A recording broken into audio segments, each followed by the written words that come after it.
Ser podcast. Con las víctimas he estado desde el primer minuto y el gobierno ha estado dando siempre toda la información que se le ha solicitado. Para Camps el tema del metro fue un asunto molesto, casi que diría hasta radiactivo.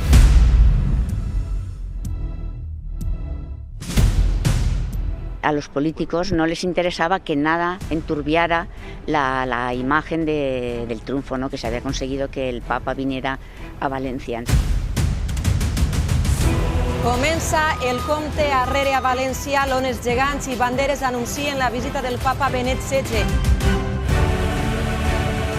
Fue bastante eclipsada, no solo por la versión oficial, sino también por el otro acontecimiento que venía marcando mucho la actualidad, que era la visita del Papa, que creo recordar que era unos días después.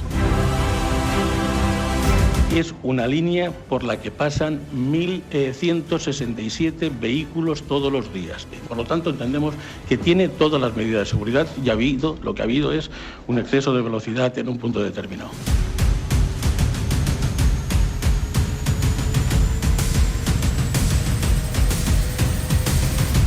Se abrieron las ventanas como persianas, al roce de la pared cuando descarrila, se abren las ventanas y ahí ya algunos de los pasajeros quedaron succionados.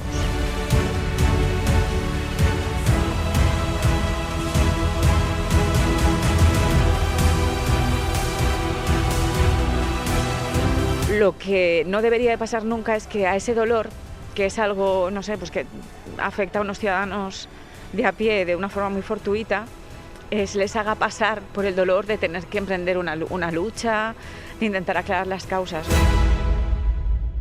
La curva de Jesús. 20 años del accidente de metro de Valencia. Episodio 1. Silencio. El 27 de enero de 2020, la justicia condenó a 22 meses de cárcel a 4 exdirectivos de Ferrocarrils de la Generalitat Valenciana por el grave accidente de metro del 3 de julio de 2006 en Valencia, en el que murieron 43 personas y otras 47 resultaron heridas. La sentencia señala que cada uno de ellos conocía las deficiencias de seguridad en el tramo subterráneo de la línea 1 de metro y que omitieron su obligación de implementar medidas de seguridad para neutralizar los riesgos. Más allá de un grupo de personas, creo que es el triunfo de la sociedad. Teníamos todo en contra, hemos conseguido darle la vuelta a la tortilla. Es el triunfo ciudadano porque se ha conseguido que si se lucha, si se intenta, sí que se puede. Que los responsables de no poner medidas de seguridad reconozcan esta responsabilidad y penalmente conste para siempre, creo que puede venir muy bien para próximos accidentes o para situaciones similares. Era necesario que no se cerrara con impunidad. Esto es lo que dijeron los familiares de las víctimas a la salida de los juzgados después de 14 años luchando para que se hiciera justicia. A lo largo de este podcast les vamos a contar cómo un grupo de personas anónimas se enfrentaron solas al poder político, judicial y mediático para demostrar que el accidente en el que murieron sus familiares no fue ni imprevisible ni inevitable. Cadena Ser. Servicios informativos. Son las 2 en punto de la tarde, la 1 en punto en Canarias. Hora 14. La actualidad de la mañana en la Cadena Ser. Dirige José Antonio Marcos.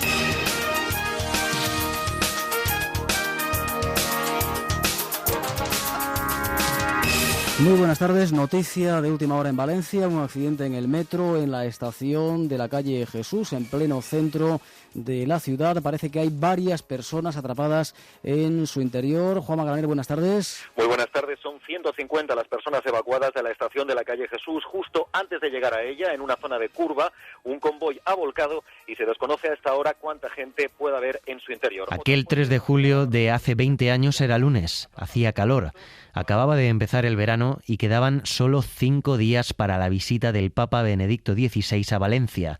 Pasaban 2 minutos de la 1 de la tarde cuando el primero de los 2 vagones de aquel metro descarriló y volcó dentro del túnel que unía las estaciones de Plaza de España y Jesús. Pues mira, recuerdo que estaba aquí precisamente, estaba hablando con una persona y recuerdo que salió un humo negro de repente de la boca del metro. Empezó a salir gente así como manchada de hollín. Llegó una chica, yo tenía el teléfono aquí, toda llena de humo, de de lodo, de lo bueno, de lo que había en claro, todo eso, y estaba llamando, que yo dije, hostia, tío, y llamó y se fue. A los 10 minutos empezó a cortarse la calle, por aquí, por allá, o sea, vino la Nacional. Al acercarse aquí a Valencia, pues había un caos. Muy caótico porque estaba todo normal, de repente se empezó a parar el tráfico porque dijeron, ha habido un accidente, tal, como una explosión.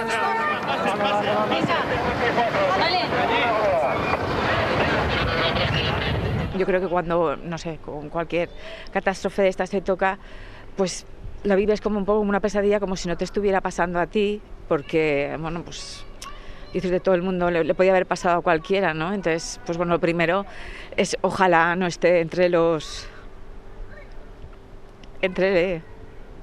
las víctimas mortales, ¿no? Y, o sea, los primeros días es una pesadilla en la que vas pues intentando procesar que te está pasando eso, que es horrible, que no quieres que te pase y que eso, y pues... Beatriz Garrote perdió a su hermana en el accidente de metro.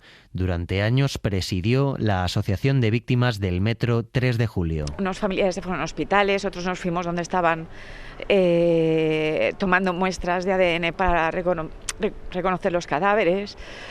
Y lo vas haciendo todo un poco que no te lo crees todavía lo que te está pasando, y con un aturdimiento, no sé, es verdaderamente una pesadilla. El gobierno de la Generalitat, encabezado por el PP de Francisco Camps, solo tardó 24 horas en establecer una versión oficial del accidente del metro y de la que no se movió nunca.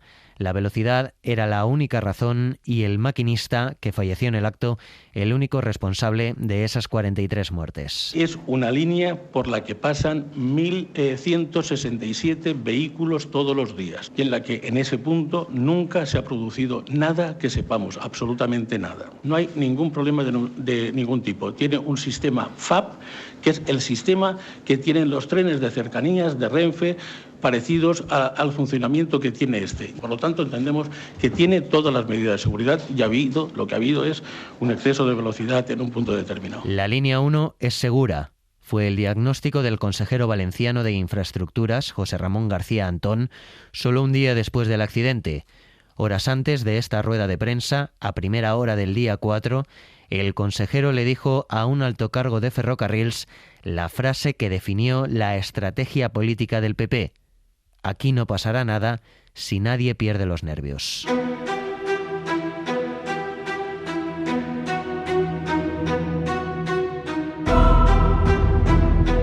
Laura Ballester es la periodista del Levante que lo desveló y autora del libro Luchando contra el olvido. De ese pasaje yo me entero mucho tiempo después. Me lo cuenta un trabajador que conservaba ese recuerdo y me lo cuenta con mucho miedo aún, cuando en el momento en que me lo contó, y que oyó esa conversación entre José Ramón García Antón y Vicente Contreras, que entonces era una especie de gerente adjunto, director adjunto. Él había sido gerente de Ferrocarrils de la Generalitat Valenciana y era junto a la dirección de la gerente de entonces, Marisa Gracia.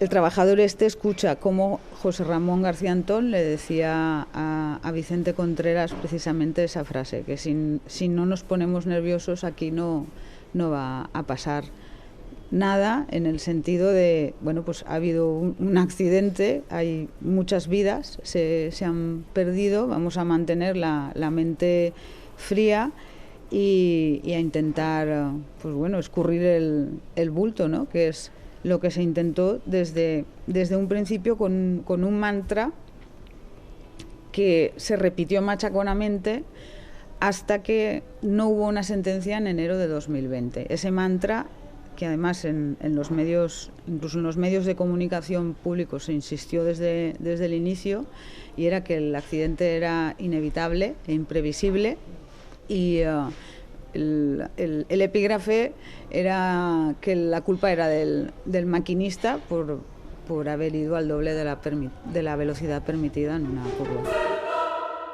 5 días después del accidente, el Papa aterrizaba en Valencia y nada debía empañar la primera visita de Benedicto XVI a España.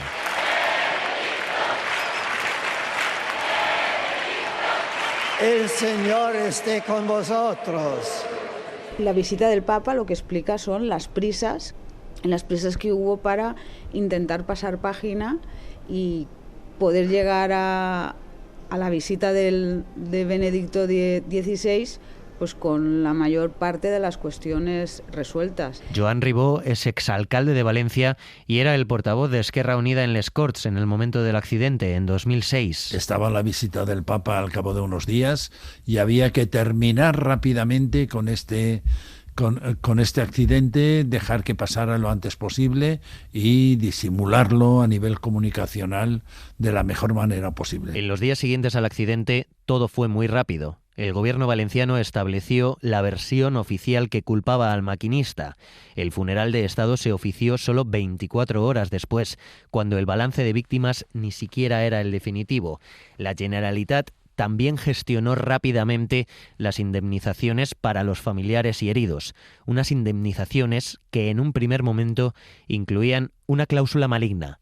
Quien aceptara el dinero renunciaba a la vía judicial, una trampa que desapareció después del bochorno generado. Pues enseguida sí tuvieron mucho interés en dar las indemnizaciones para cerrar y tapar el accidente y pasar a otra cosa. Hay gente que piensa que con dinero todo se soluciona, se pagan las indemnizaciones y a otra cosa. Las indemnizaciones tuvieron un primer intento en el que los familiares sí firmaban, renunciaban a emprender acciones legales. Esa cláusula enseguida, ante las protestas evidentes la quitaron. El PP quiso enterrar el asunto rápidamente con una comisión de investigación en Les Corts que se constituyó 24 días después del accidente. Los grupos parlamentarios solo tuvieron una semana para proponer comparecientes y preparar la documentación. Joan Ribó era en ese momento portavoz de Esquerra Unida. El paso por la comisión de investigación, por supuesto, fue un elemento no solo importante, su rapidez, sino vergonzoso, porque no se nos permitió en absoluto que vinieran las personas que pensábamos que era imprescindible que vinieran a testificar. En esa comisión solo hubo 4 días para comparecencias y en menos de una semana las conclusiones ya estaban redactadas y listas para ser aprobadas por la mayoría absoluta del PP. Se tenía que acabar rápidamente, se tenía que acabar con unos objetivos determinados. El responsable era el pobre conductor. En ningún momento se planteaba que hubiera un problema de falta de medios para garantizar que en aquella famosa curva no se pudiera ir a más de una velocidad determinada. Yo recuerdo perfectamente cómo solicitamos que un ingeniero, concretamente un ingeniero de transportes, viniera a testificar porque había escrito un artículo en El País donde explicaba que en París había habido un accidente similar y se había arreglado rapidísimamente, se había poniendo concretamente una baliza que impedía que los trenes funcionaran a más de una velocidad, no sé si era 40 o 50 por hora, pero en ningún momento se nos permitió que esta persona pudiera concurrir y en ningún momento se permitió que ningún técnico que no diera la versión oficial pudiera hacer sus declaraciones concretamente en las Cortes. En la comisión de investigación comparecieron 32 personas, la gran mayoría a propuesta del PP. Sus respuestas coincidían con la tesis del gobierno valenciano. La línea 1 era segura. La línea 1 podemos decir sin ningún tipo de duda que es una línea segura. La línea es segura. Yo entiendo que la línea 1 de Metro Valencia es segura. Entiendo que no hay ningún sistema que hubiera evitado el accidente al 100%. En una palabra, señorías, la línea 1 es segura. La línea 1 es una línea segura. Al menos 18 de los comparecientes fueron aleccionados por Ferrocarrils de la Generalitat. La consultora privada H.M. y Sanchis preparó sus testimonios con el objetivo de trasladar una versión única y sin fisuras que no dejara en evidencia ni a la empresa pública de transporte ni al gobierno de Camps. Esas comparecencias se prepararon en 2 reuniones, la misma semana en la que empezó la comisión, y se celebraron en el despacho de Marisa Gracia, la entonces gerente de Ferrocarrils. El documento que había preparado H.M. Sanchis se resume en una frase como mínimo inquietante que decía a los técnicos que le pregunten lo que le pregunten, usted lo que tiene que responder es que el accidente se debió a un exceso de velocidad y que el accidente era imprevisible. Otra vez volvemos a ese mantra que se intentó imponer como verdad absoluta sin posibilidad de indagar en más detalles. Esta noticia la desveló el periódico El Mundo 6 años después, en 2012, y confirmó las sospechas de Joan Ribó y del resto de la oposición en les Corts. Cuando recibí aquella noticia entendí por qué todos los técnicos que eran preguntados, todos decían aproximadamente lo mismo, no con las mismas palabras, pero sí con palabras similares o con el mismo contenido. Estaba claro lo que pasó. De alguna manera nosotros suponíamos que era prácticamente imposible que tantos técnicos como los que concurrieron unos cuantos, pudieran venir a decir aproximadamente lo mismo. Estaba claro, habían estado aleccionados previamente y aquello fue lo que nos lo demostró.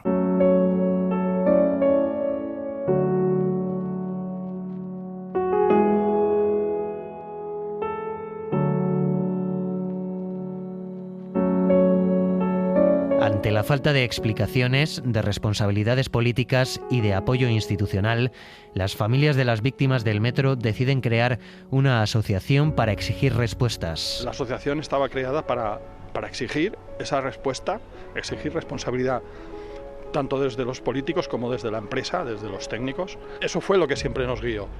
Si en las primeras semanas, que sí que son determinantes, la respuesta se hubiese producido con una mínima transparencia, yo creo que ninguna asociación se crea para resolver nada. No, porque es muy doloroso que en ese momento en el que estás con un proceso de duelo tan fuerte, no sé, que está roto por dentro, emprender un vía, o sea, un vía crucis de ir reclamando respuestas a una administración o a un gobierno que por otra parte hace oídos sordos, pues es muy doloroso, es un proceso que te desgasta enormemente en un momento en el que tú no tienes fuerzas para nada. Entonces, eso es muy importante. O sea, nosotros nos vimos de alguna forma obligados en un momento dado en el que no teníamos muchas fuerzas, pues a sacarlas de donde no teníamos y emprender esa lucha. Fue desde finales de septiembre, cuando empezamos a ponernos en contacto, de forma espontánea. Sí. Y a partir de ahí es cuando, pues, entre nosotros nos tomamos los contactos.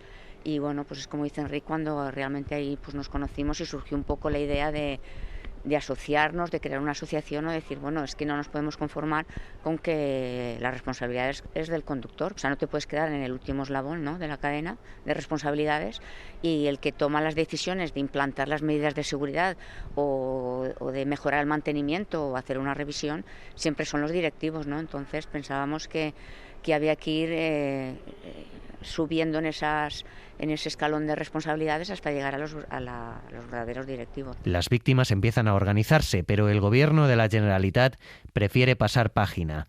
Francisco Camps esquivaba a la prensa, no hablaba del metro, no quería que nada le salpicara en un momento en el que Valencia intentaba mostrarse al mundo con grandes eventos. Además de la visita del Papa, pronto llegarían la Copa América de Vela y la Fórmula 1. Julián Jiménez es el director de contenidos de Radio Valencia. Es el año, el 2006, en el que empieza a gestarse, por ejemplo, la celebración futura de la Fórmula 1. Es el año también de las prerregatas de la Copa América y del estreno de la nueva infraestructura de la Marina del Puerto. Es el año 2006, el de la construcción del Ágora, el último edificio de Santiago Calatrava en la Ciudad de las Artes y las Ciencias. Se diseñó ese edificio como una gran plaza pública cubierta que iba a estar acabada para entregar el trofeo de la Copa América, pero no llegó nunca a tiempo. Se acabaría más de una década después. Son los años del gasto expansivo en la administración, son los años, como decimos, de los grandes proyectos, de la promoción internacional. Se construyó en la administración del Partido Popular un relato, el de un territorio moderno capaz de acoger grandes citas, para contraponerlo con la Comunitat d'Iris de los años 90 que tanto criticaba por aquel entonces el Partido Popular. Camps evitó a los familiares desde el primer día. El enlace con ellos recayó en su consejero de Agricultura, Juan Cotino, un hombre de la máxima confianza del presidente que actuaba fuera de la agenda oficial, en la sombra. Llevaban todas las familias muy estudiadas, los miembros que estaban en el paro, si estaban estudiando, si tenían trabajo, si no, las posibles necesidades que pudieran tener. Entonces él pues ofreció.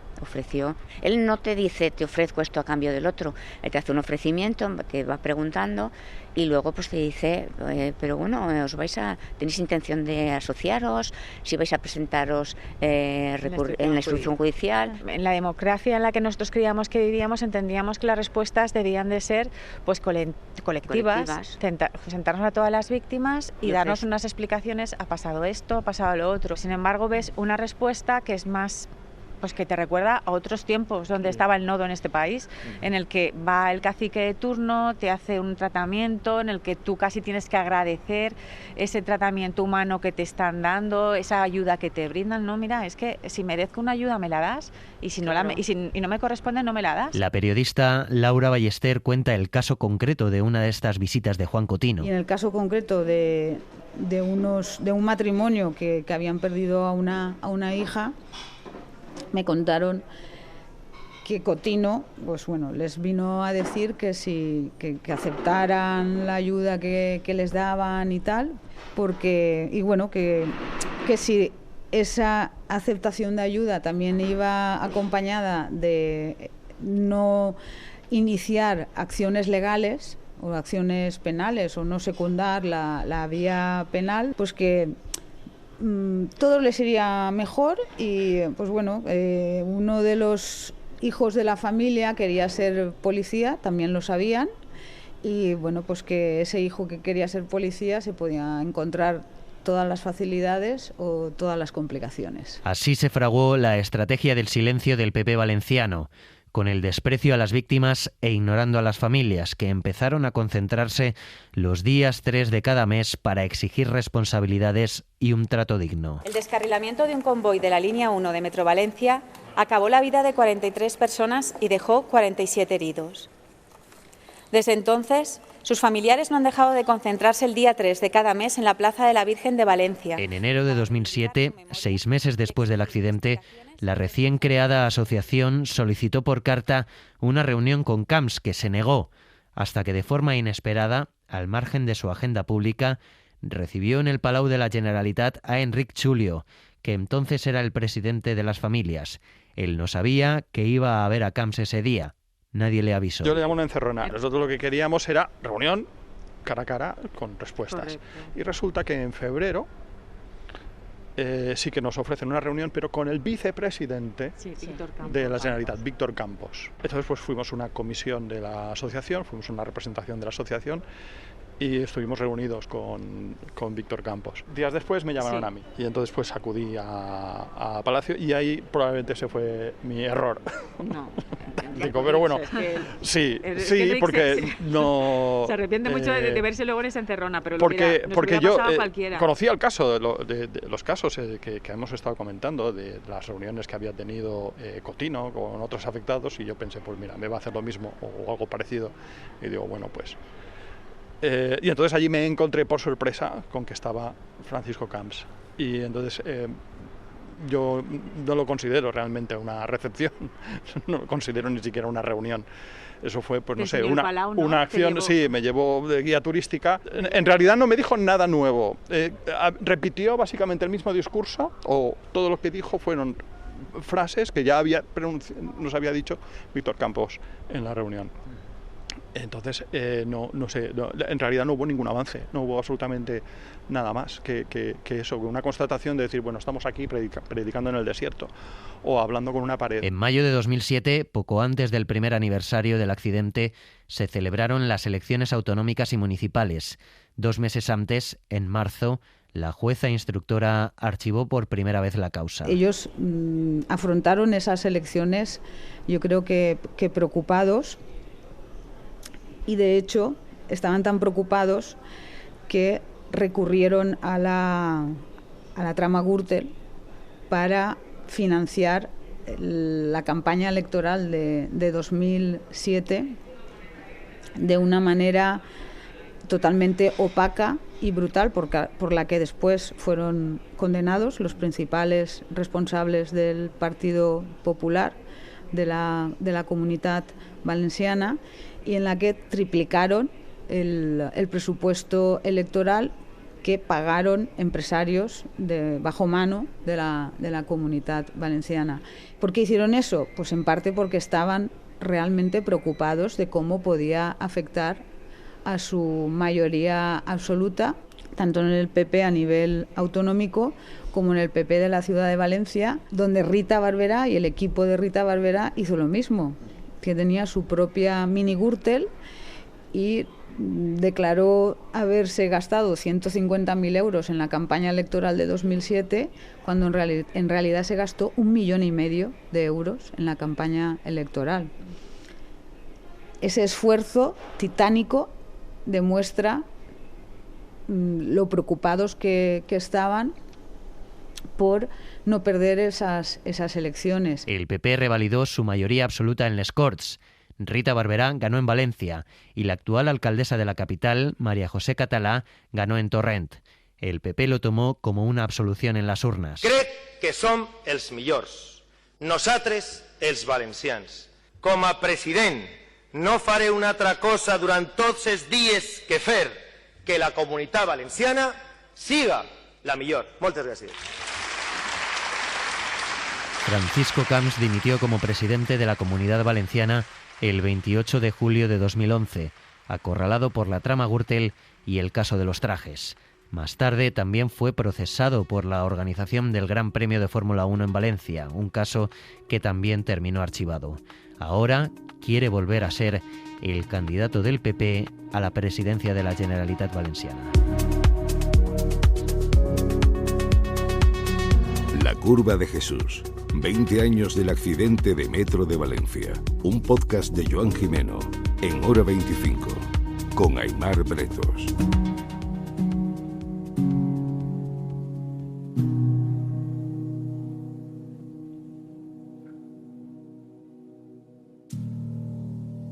Para no perderte ningún episodio, síguenos en la aplicación o la web de la SER, Podium Podcast o tu plataforma de audio favorita.